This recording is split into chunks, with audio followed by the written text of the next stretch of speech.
माननीय सांसद श्री तेजस्वी प्रसाद यादव अपना पक्ष रखें। अध्यक्ष महोदय, मैं सरकार द्वारा लाए गए विनियोग विधेयक के विरोध में बोलने के लिए खड़ा हुआ हूं। अध्यक्ष महोदय, हम सब लोगों ने बिहार बजट को भी देखा। बजट का सत्र चल रहा है, महत्वपूर्ण सत्र होता है और चुनाव से पहले ये आखिरी बजट सत्र है।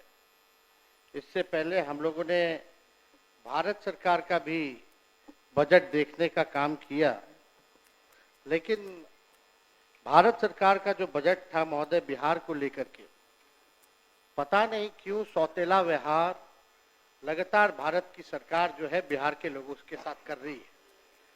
और लगातार 20 साल से माननीय मुख्यमंत्री जी के नेतृत्व में बिहार का बजट जो है पेश किया जा रहा है और लगातार हर बार एक ही टेप रिकॉर्डर जो है बजता रहता है। उपलब्धि गिनाई जाती कि इन्होंने बड़ा भारी काम किया है, बजट का आकार जो है बहुत बढ़ा दिया है। अब इन सब बिंदुओं पे आएंगे, आंकड़ों को लेकर के आएंगे महोदय, लेकिन अगर देखा जाए तो फिर भी डबल इंजन की सरकार है महोदय। 11 साल से केंद्र में और 20 साल से बिहार में, फिर भी नीति आयोग का रिपोर्ट देखिएगा तो सबसे गरीब राज्य बिहार है पूरे देश में। सबसे ज्यादा बेरोजगारी बिहार में, सबसे ज्यादा पलायन बिहार में, प्रति व्यक्ति आय निवेश जो है सबसे फिसड्डी बिहार है। चाहे किसानों का आय हो उसमें सबसे फिसड्डी है महोदय। और अपराध में, भ्रष्टाचार में बिहार का कोई तुलना नहीं है महोदय इनके शासनकाल में।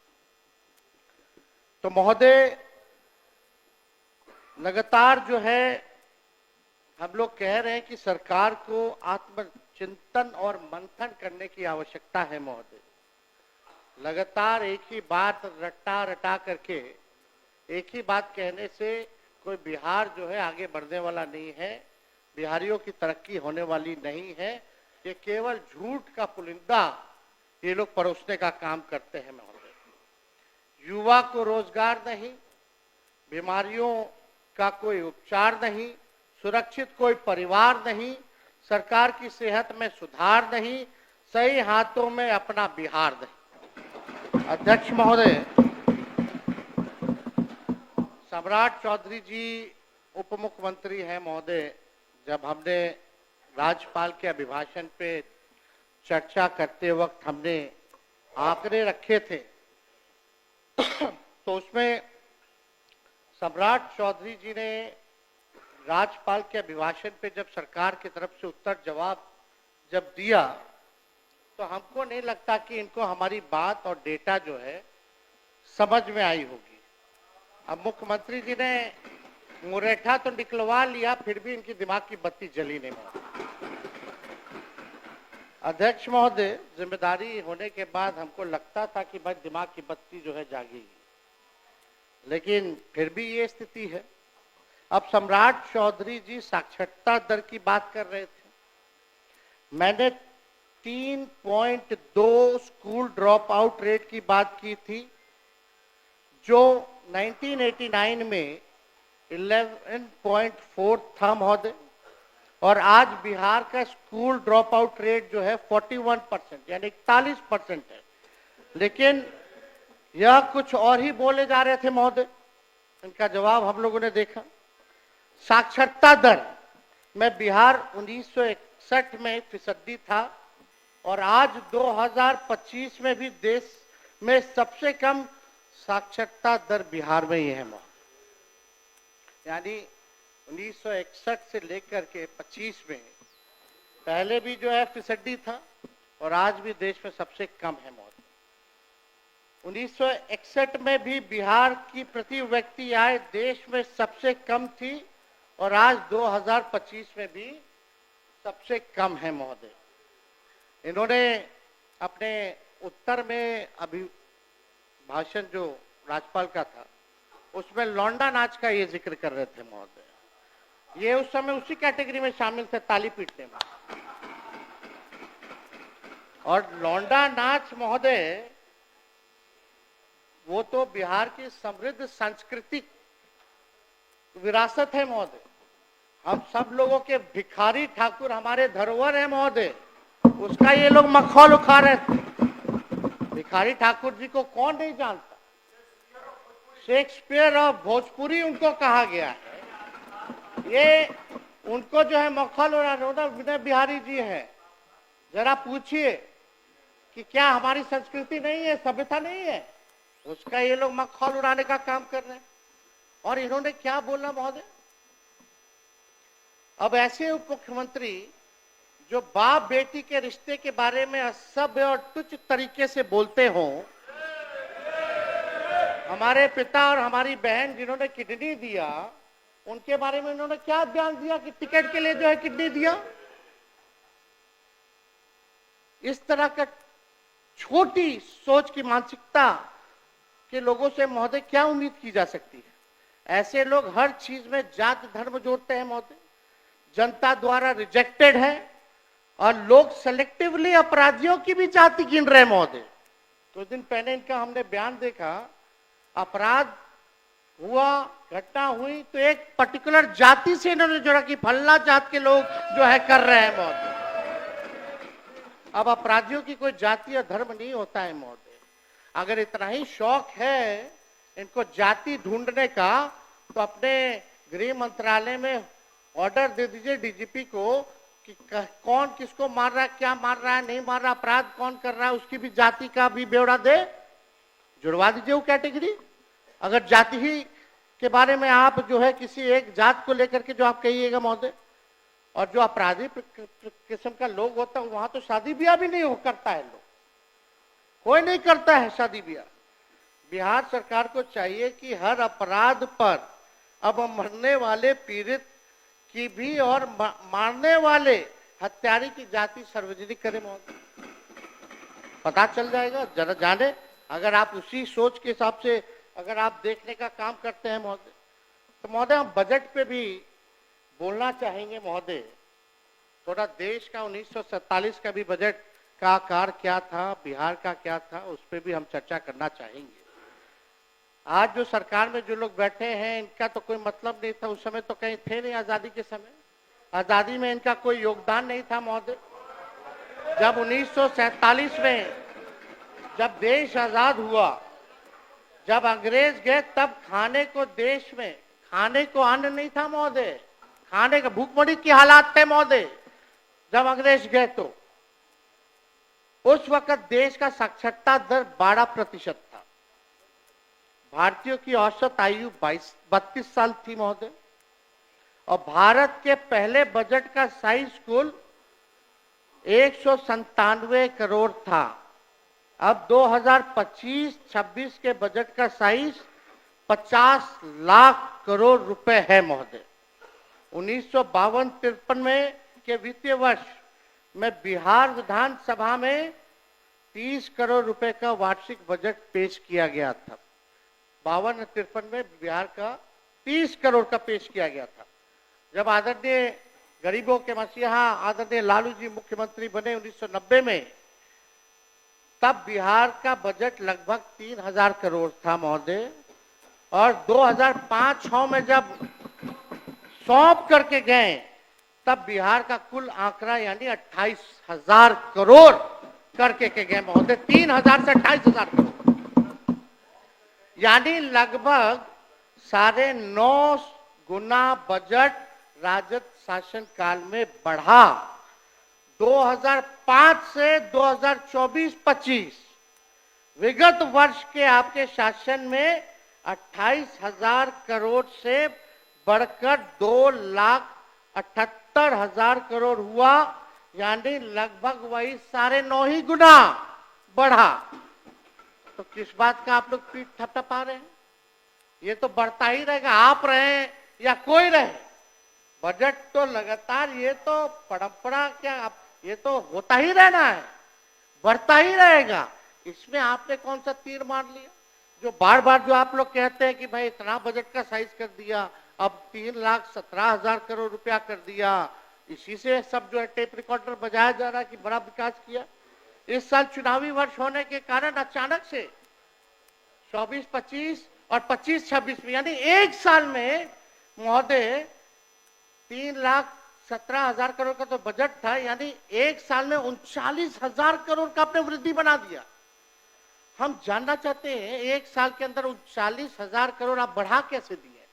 बिहार का रेवेन्यू कहां से इतना फायदे में रहा है? बिहार जो आप बढ़ा दिए, ये कहां से आंकड़ा लाए हैं?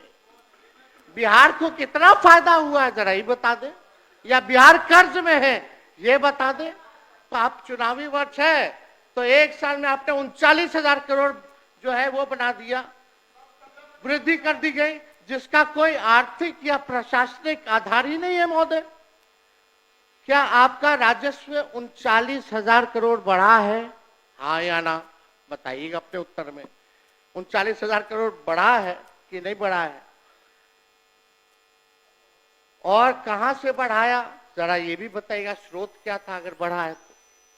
इतना बजट बना रहे हैं लेकिन महीनों से शिक्षकों, प्रोफेसरों, कर्मचारियों और संविधिकों को देने के लिए पैसा नहीं है सरकार के।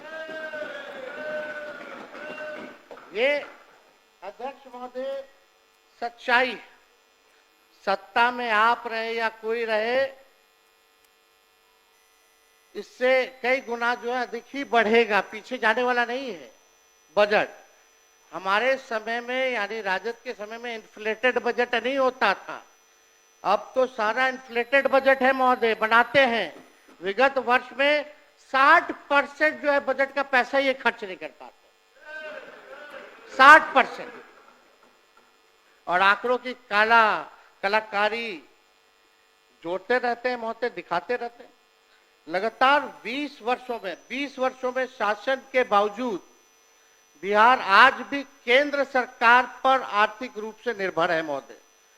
राज्य का केवल 27% राजस्व अपने स्रोत से आता है महोदय। बहुत ही महत्वपूर्ण आंकड़ा है, आप सब लोगों को पता होना चाहिए, मीडिया के लोगों को भी पता होना चाहिए महोदय।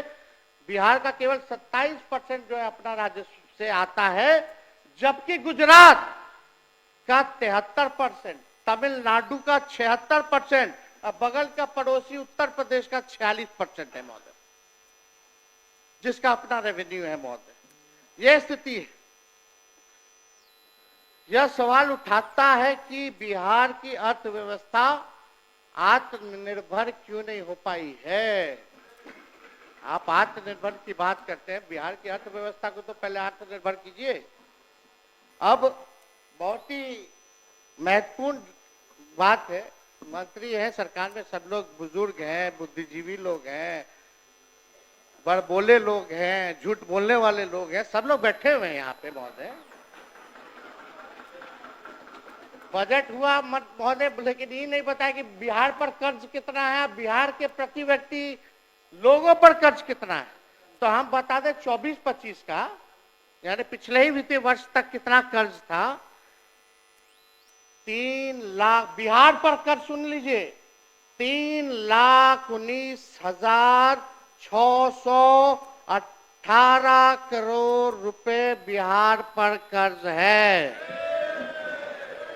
यानी प्रत्येक एक बिहारी पर लगभग 25,000 का कर्जा है।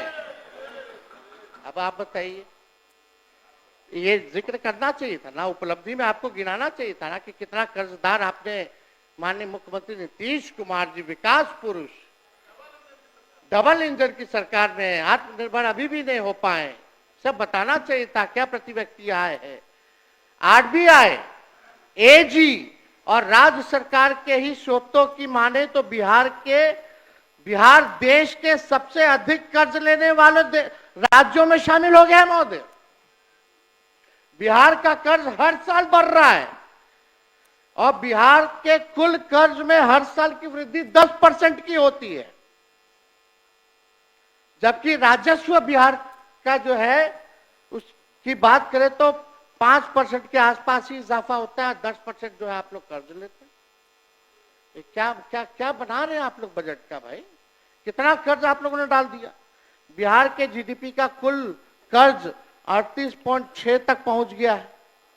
बढ़ते कर्ज के कारण हर साल बिहार को सूद के रूप में बड़ी राशि चुकानी पड़ रही है महोदय। अपने बिहार पर इतना कर्ज बढ़ा दिया है कि बिहार में कुल बजट का 7.5% पैसा ब्याज चुकाने में जा रहा है, जो लगभग 20,526 करोड़ सालाना होता है। आप सोचिए, हर दिन प्रतिदिन 56 करोड़ रुपए कर्ज का सूद में यानी ऋण में जो है ब्याज में बिहार सरकार दे रही है। ये सच्चाई है महोदय। और आप ये क्यों नहीं बताते कि 2005 में बिहार की प्रति व्यक्ति कर्ज कितना था और प्रदेश का कुल कर्ज कितना था, ये भी जरा बताना चाहिए महोदय। तो ये तो बताए नहीं, लेकिन आप समझिए अध्यक्ष महोदय, ये तो कर्ज हमने केवल जो है बताया 3,19,618 करोड़ का, ये पिछला वित्तीय वर्ष का है। इस वित्तीय वर्ष का जुड़ेगा तो हो सकता है इस बार तो बढ़ोतरी भी इन्होंने की है 39,000 करोड़ की। तो समझिए कि हमको तो लगता है कि पता नहीं कितना करोड़ रुपया जो है और बढ़ गया होगा, इससे ज्यादा 3.5 लाख करोड़ रुपया आज से भी ज्यादा हो गया होगा। तो ये स्थिति है। तो ये अध्यक्ष महोदय, ये सारी बातें तो ये बताई नहीं है। हालांकि सम्राट चौधरी जी वित्त मंत्री हैं, हम तो कोई टिप्पणी टिप्पणी आरोप नहीं करते, लेकिन जदयू के एक एमएनसी ने प्रेस कॉन्फ्रेंस करके इनके डिग्री पे भी सवाल उठाया था कि असली है कि नकली है, उस पर हम कोई टिप्पणी टिप्पणी नहीं करना चाहते। लेकिन गवर्नमेंट का फेलियर महोदय, अजब अनूठा बिहार का सिस्टम बना दिया, जहाँ खेतों के बीच में बिना सड़क संपर्क पुल खड़े हैं। शराबबंदी ऐसी, आदमी तो छोड़िए, चूहे भी शराब पी रहे हैं। सीएम जिस रफ्तार से भाजपा के लोगों के चरणों में गिर रहे हैं, उसी रफ्तार से लगातार बिहार में पुल गिर रहे हैं, पर्चे लीक हो रहे हैं, अपराधी बेखौफ हैं, बेकसूर युवाओं पर लाठी बजाई जा रही है। मुख्यमंत्री को राष्ट्रगान के सम्मान की भी चिंता नहीं, लेकिन भाजपा को अपनी सरकार की बहुत चिंता है। अध्यक्ष महोदय, अपराध पर देखिएगा तो अपराध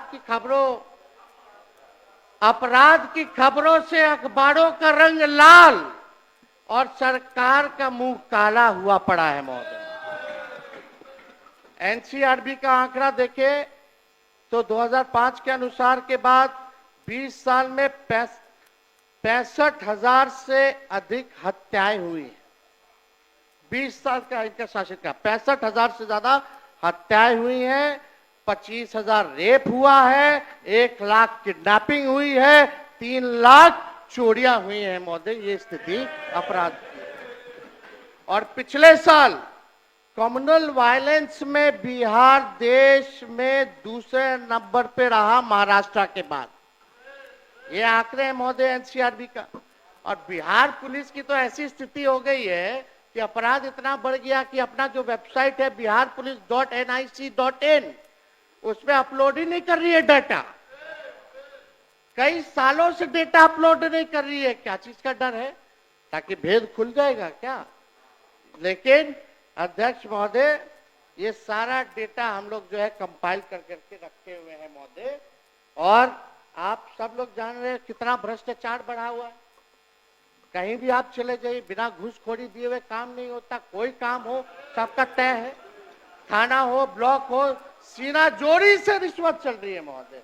सीना जोरी से रिश्वत चल रही है, धड़ल्ले से जो है चल रहा है महोदय।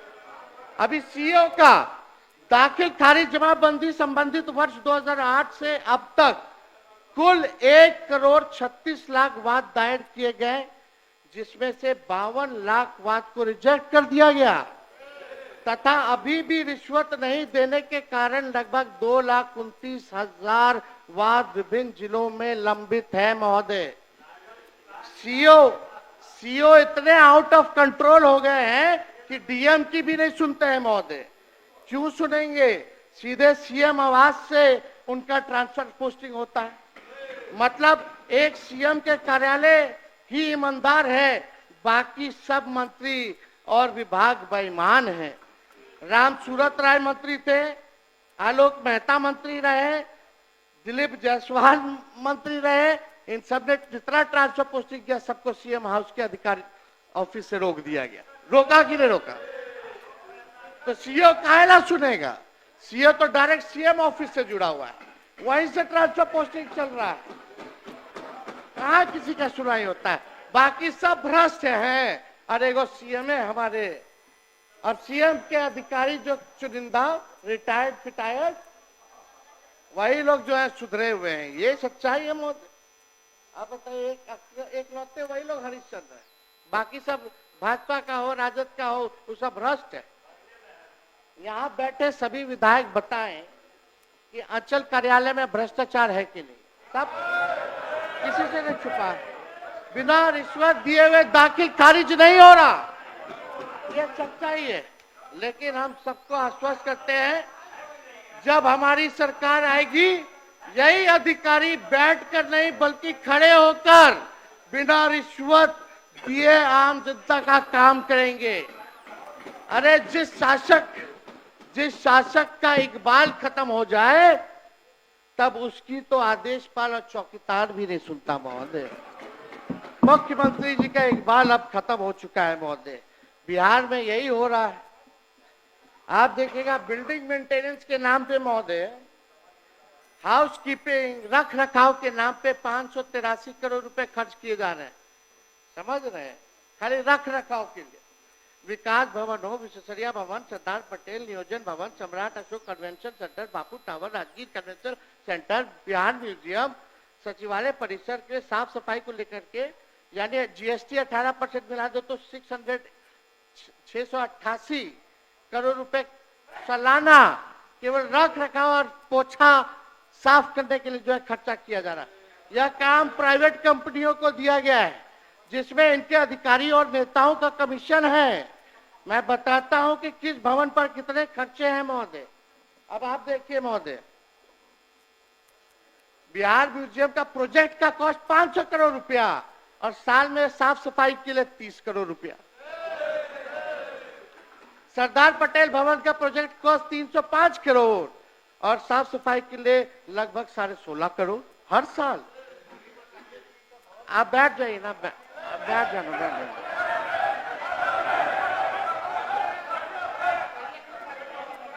अध्यक्ष महोदय, अरे छोड़िए ना। अरे मंत्री जी है, अरे इतना नहीं बोलेंगे तो ये मंत्री रहेंगे। थोड़ा बोलने दीजिए, गला इसी में ना साफ होता है। सवाल जवाब है तो चुप रहता।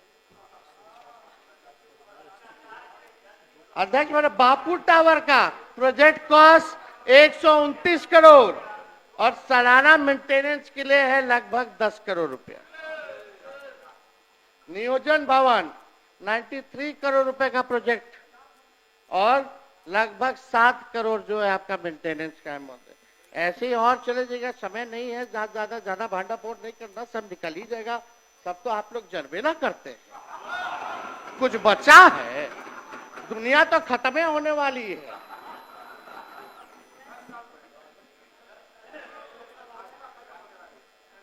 महोदय, अस्पतालों में रुई है तो सुई नहीं, सुई है तो रुई नहीं। स्वास्थ्य सेवाओं में अभी 49% पद खाली है।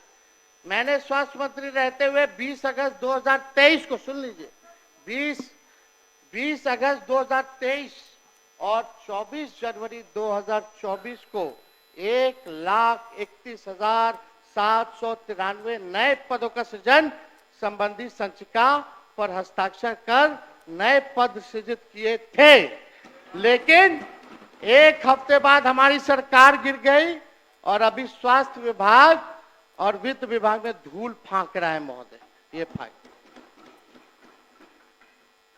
पब्लिक हेल्थ कैडर का देख लीजिएगा, हम तारीख बता दें, रिकॉर्ड है।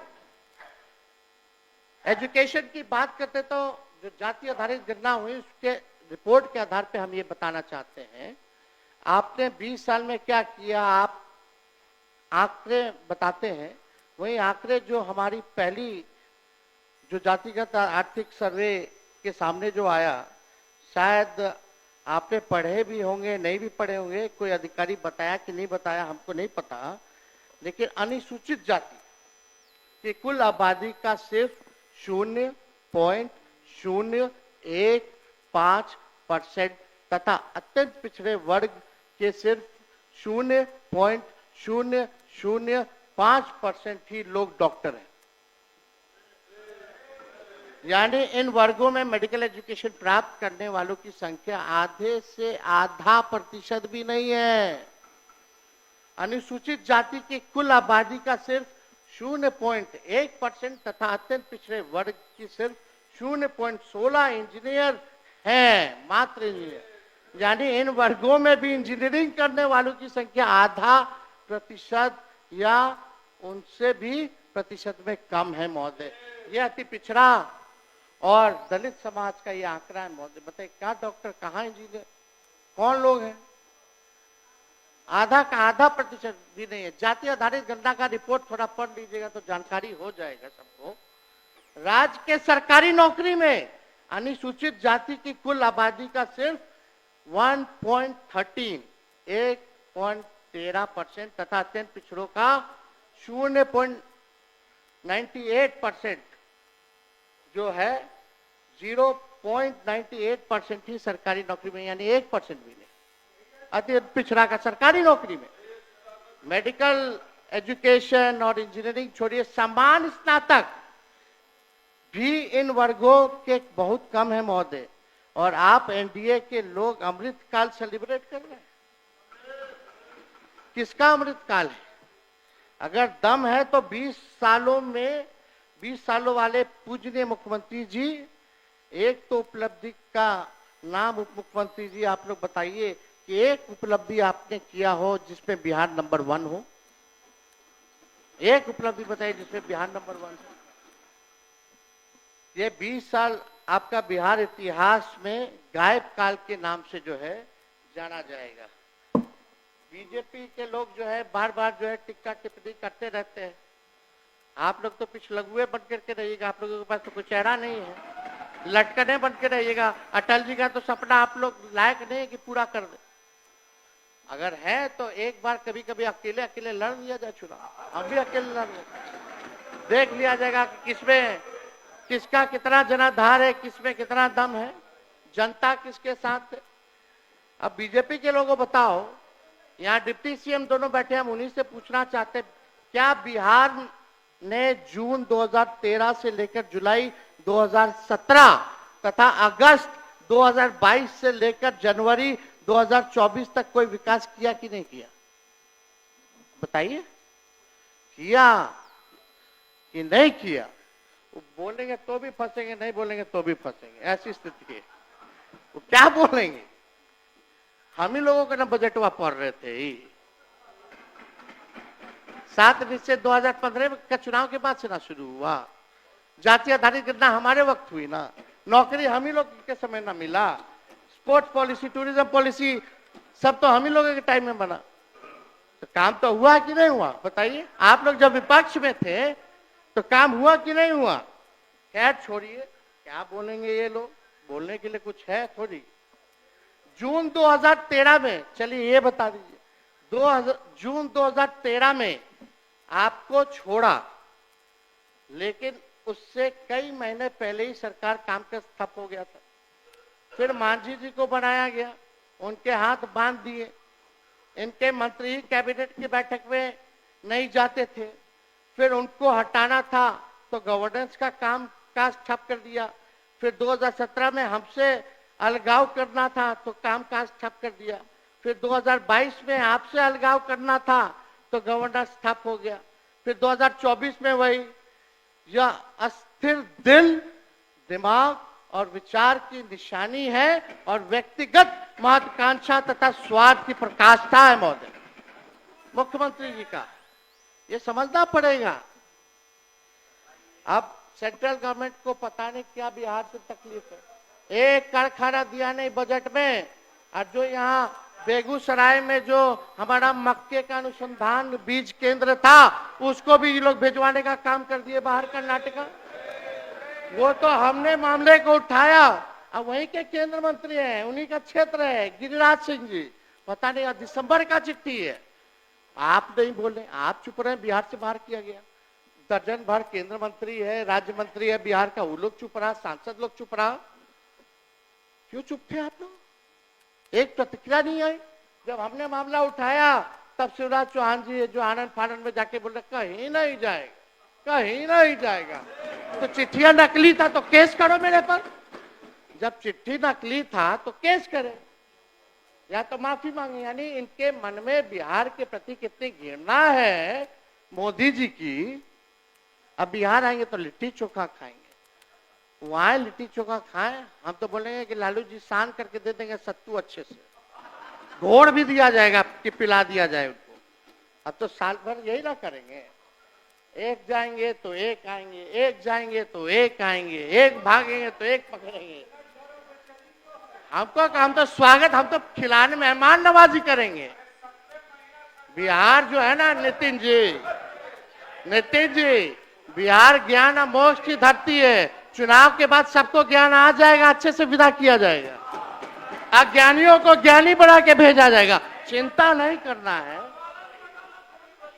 आरक्षण 65% आरक्षण से क्यों आपको दिक्कत है? क्यों नहीं शेड्यूल लाइन में डाला गया? हम लोग का अभी भी मांगे कि अभी भी आगे बढ़ा दीजिए 1-2 दिन और सत्र का, नया विधेयक लाइए, 65% या 75% करके लाइए, हम लोग पास करते हैं। केंद्र को भेजिए और 24 घंटे के अंदर करवा दो। 9वीं अनुसूची में तो मान जाए, नहीं तो हम तो वही समझेंगे बीजेपी आरक्षण चोर, आरक्षण खोर पार्टी है। मुख्यमंत्री तो है नहीं, लेकिन हमारे मुख्यमंत्री के अनुयायी लोग बैठे हुए हैं। हम पूछना चाहते हैं विजय चौधरी जी से, विजेंद्र यादव जी से। सुनो ना भाई, विजय चौधरी जी, विजेंद्र यादव जी दोनों हमारे अभिभावक हैं। हम पूछना चाहते हैं कि होना चाहिए ना स्पेशल रिजर्वेशन, 65% अनुसूची 9 में होना ना चाहिए था, 9 महीना क्या लटका दिया? नहीं तो बिहार को स्पेशल राज्य का दर्जा मिलना चाहिए कि नहीं मिलना चाहिए? मिलना चाहिए, नहीं मिलना चाहिए कि मिलना चाहिए? मिलना चाहिए, मिलना चाहिए। देश भर में जाति जनगणना होनी चाहिए कि नहीं होनी चाहिए? होनी चाहिए ना। पूछ रहे हैं सिर्फ सुनाने के लिए कि हमको सही में पूछ रहे हैं तो हम जवाब दें? आप तो आपका जवाब में भी जवाब नहीं रहता है, गोल गोल जलेबी रहता है। अगर सवाल माननीय नेता प्रतिपक्ष महोदय, माननीय, केवल 5 मिनट और बचे। महोदय, अगर सवाल इमड़ती रहेगा तो जवाब तो जलेबी ही मिलेगा। सीधा सवाल था, विशेष राज्य का दर्जा, जाति जनगणना देश भर में और आरक्षण 65%, बस। क्या आपको तो हर चीज वही लगता है, इमरती जलेबी। खैर छोड़िए अब ज्यादा हम, लेकिन आप देखिए चंद्रबाबू नायडू बताइए लेके चले गए, कितना लेके के चले गए वो पैकेज अनाउंस किए, लेकिन मुख्यमंत्री जी कुछ नहीं कर पाए। आप देखिएगा कि भाई 2 लाख करोड़ आंध्र प्रदेश के लिए लेके चले गए चंद्रबाबू नायडू, और आप लोग कुछ नहीं कर पाए, थाली बजा रहे हैं खाली। और सप्लीमेंट्री बजट में पिछले बार भारत सरकार का 2024 जुलाई में 59,000 करोड़ की योजनाओं का जिक्र किया, वो भी 2015 वाली। नायडू जी हार्ड बार्गेनर हैं, थोड़ा नायडू जी से सीखना चाहिए, करना चाहिए था। कहते हैं कि उन्होंने दिल्ली से लेकर आंध्र प्रदेश तक केंद्र से धन लेने की पाइपलाइन शुरू कर दी है, बिछवा दिया है। आप लोग कब करिएगा? इसका मतलब यह है कि आंध्र प्रदेश विकास के लिए चिंतित है, जब मर्जी केंद्र के छाती पर चढ़कर विशेष पैकेज ले जाता है। लेकिन एक हमारे सीएम हैं जो ना तो नीति आयोग के बैठक में जाते हैं, ना पटना में आए हुए इन्वेस्टर मीट अटेंड करते हैं, ना निवेशकों से मिलते हैं। दूसरे राज्यों के सीएम निवेश लाने के लिए जिनेवा, दाओस सहित कई जगह विदेशों में जाकर के जो है वो निवेश लाने का काम करते हैं, लेकिन हमारे पटना में आए निवेशकों से भी नहीं मिलते हैं हमारे मुख्यमंत्री। क्या इसलिए नहीं जाते हैं कि बिहार में समुद्र नहीं है? अब ये समुद्र नहीं है का मतलब आप लोग नहीं समझिएगा। मुख्यमंत्री जी का 2020 में ये बयान था, नीतीश बोले बिहार समुद्र किनारे नहीं है इसलिए उद्योग नहीं आते। तो पंजाब, हरियाणा, मध्य प्रदेश क्यों बिहार से आगे? ये मेरा ऑन रिकॉर्ड है, बिना फालतू बात नहीं करते, रिसर्च करके आते हैं साइंटिफिक ढंग से। अब मुख्यमंत्री जी, अध्यक्ष महोदय, 5 मिनट। अध्यक्ष महोदय सुन लीजिए, थोड़ा हाउस को अध्यक्ष महोदय ऑर्डर में लाया जाए। शांति बना रखिए। बोलिए बोलिए। बार बार मुख्यमंत्री कहते हैं कि हमने इसको बनाया, मतलब तेजस्वी को हमने बनाया, उप मुख्यमंत्री। तो हम आपसे पूछना चाहते हैं, 80 बड़ा होता है कि 43 बड़ा होता है? 43 बड़ा होता है कि 80 बड़ा होता है? 71 बड़ा होता है कि 81 बड़ा होता है? बताइए, गजब विडंबना है महोदय। बैठिए बैठिए, बोलने दीजिए। विजय सिन्हा जी और सम्राट चौधरी जी, आपकी बड़ी पार्टी है ना कि छोटी पार्टी है? आपकी बड़ी पार्टी की छोटी पार्टी है? अब हाँ या ना में बताइए। आपकी बड़ी पार्टी, आपकी पार्टी को बड़ी आपने बनाया कि सीएम ने बनाया? आपको डिप्टी सीएम मोदी जी ने बनाया कि मुख्यमंत्री जी ने बनाया? अरे मोदी जी ने सम्राट चौधरी जी बनाया कि नीतीश कुमार जी ने आपको डिप्टी सीएम बनाया? और हम लोग अगर समर्थन पत्र नहीं देते तो इनको गवर्नर बुला लेते क्या वोट लेने? हमारा अधिकार है। हाँ, हम बनाए। सृष्टि की संरचना ही 2005 के बाद से हुई। नहीं रहेंगे तो दुनिया खत्म हो जाएगा। मुख्यमंत्री बोल रहे थे कि टेलीफोन, आईपैड, कंप्यूटर खत्म करो। अब बजट ही पेश कर रहे थे तो दिखाने के लिए आईपैड ला करके दिखा। गजब हाल है। आप संक्षेप करिए। अध्यक्ष महोदय, तो हम तो अब ज्यादा नहीं, हम लोगों की हैसियत नहीं है बनाने की, जनता मालिक बनाती है सबको। मुख्यमंत्री जी को पता होना चाहिए। मुख्यमंत्री तो अपने सहूलियत के हिसाब से जो अपना नजरिया बदल लेते हैं महोदय, उनके लिए महोदय उफ तलक करते नहीं जिल्ले इलाही के खिलाफ, उफ तलक करते नहीं जिल्ले इलाही के खिलाफ। आपको दरबार की आदत है, दरबारी है आप। अध्यक्ष महोदय, अब मौका आ गया है बिहार 2025 में अपने यंगेस्ट स्टेट होने का फायदा उठाएगा और यह मौका बर्बाद नहीं होने देगा। हम बिहार को भारत का मैन्युफैक्चरिंग हब बनाएंगे। ये बीजेपी के लोग युवाओं, नौकरी, रोजगार, उद्योग धंधे, एआई और टेक्नोलॉजी में आगे बढ़ाने तथा रिसर्च और इनोवेशन में इंगेज करने के बजाय इन्हें जात, धर्म, नफरत और प्रोपेगेंडा में उलाझ के रखने का काम करते हैं। मन का नया बिहार बनाने के लिए मेरे पास विजन है, स्पेशल मिशन है और अनडाइंग पैशन है महोदय। नया बिहार की 58% आबादी 50 वर्ष के लोगों से कम की है और उसके सपनों को, आकांक्षाओं को, भविष्य को अपनी कुर्सी का खेल में नहीं जला सकते। मैं युवा हूं, उनकी भावनाओं और सपनों का समझता हूं और हर हाल में बिहार के युवाओं को सपनों को साकार करूंगा। मुझे सरकार नहीं बल्कि नया बिहार बनाना है। माफ करिए अब 2 मिनट कंक्लूड करेंगे। मैं युवाओं की तरफ से इस रूढ़िवादी और आउटडेटेड सरकार को बस इतना ही कहकर अपनी बात को खत्म करना चाहूंगा। ना दबाओ पांव से घास के तिनके को अदना समझकर, उड़ के पड़ जाए अगर आंख में तकलीफ बड़ी होती है। और आखिरी में एक बात जो कहते हैं ना, तेजस्वी बच्चा है, हाँ है, लेकिन ये नोट कर लीजिए, बिहार का ये तेजस्वी बच्चा सोच और ईमान का सच्चा है, ख्यालों का अच्छा है, इरादे और जुबान का पक्का है। बहुत बहुत धन्यवाद। श्री तारकिशोर प्रसाद, आपके पास 10 मिनट का समय। तारकिशोर जी, बोलिए। प्रतिपक्ष कह रहे थे कि आपकी इनकी बातों से सरकार को तकलीफ हुई होगी। हम नेता प्रतिपक्ष को कहना चाहते हैं महोदय कि सरकार को कोई तकलीफ नहीं होती है, इसलिए कि भाई आपकी मुखालफत से सरकार की शख्सियत संवरती है।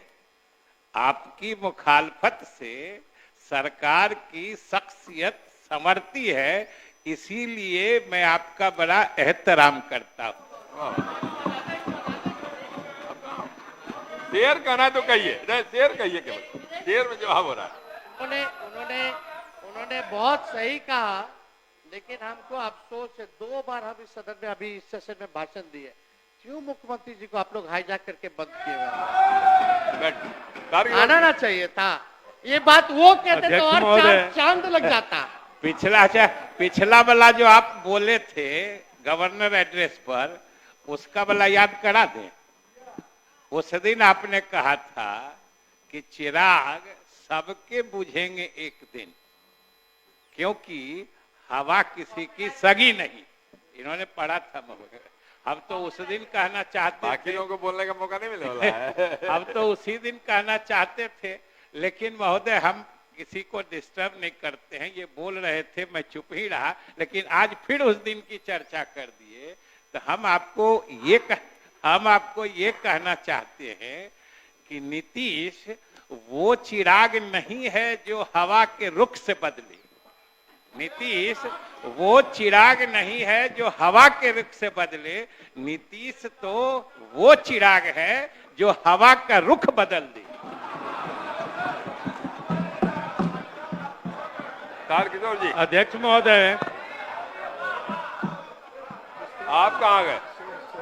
बोलिए, रुकिए तारकिशोर।